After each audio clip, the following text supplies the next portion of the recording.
எப்பவுமே வந்து சினிமால சில பேர் சொல்லுவாங்க, சினிமால சஸ்டெயின் பண்றவங்க, ரொம்ப வருஷம் இருக்கிறவங்களுக்கு வந்து ஒரு அசட்டு தைரியம் இருக்கணும் அப்படின்னு சொல்லி. Because the really don't know இல்ல. ஒரு படம் ரிலீஸ் ஆச்சுன்னா, அது எங்க போய் முடியும்? அதுக்கப்புறம் அடுத்த வாய்ப்பு எங்கேருந்து வரும்? அடுத்த படம் ரிலீஸ் ஆகுமா?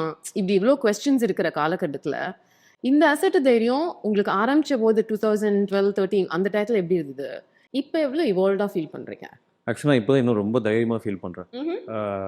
ஸ்டார்ட் பண்ண டைமில் இன்னொரு படம் கிடைச்சாதாங்கிற ஃபீலிங்கு ரொம்ப அதிகமாக இருக்கும். ஓகே. ஏன்னா இந்த படம் ஒன்று தான் அடுத்த படம். ஏன்னா எந்த பின்புலமும் இல்லை.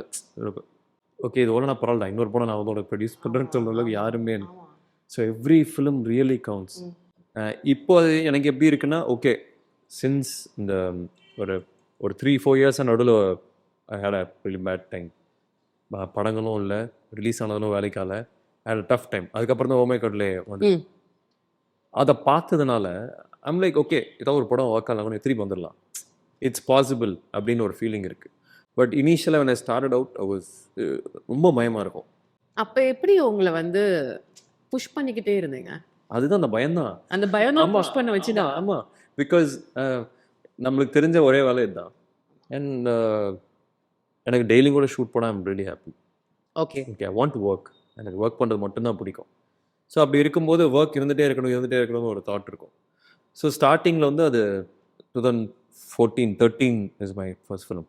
ஸோ அந்த டைம்லலாம் அடுத்தது வந்துடணும், இன்னும் கொஞ்சம் அடுத்தது போகணும் அப்படின்னு இருக்கோம். இப்போவும் அப்படி தான் இருக்குது. பட் இன்னும் கொஞ்சம் கான்ஃபிடென்ட்டாக, இன்னும் கொஞ்சம் பயம் கம்மியாக, கொஞ்சம் நிறைய ஃபியர்லெஸ்னஸ் இப்போ வந்திருக்கு.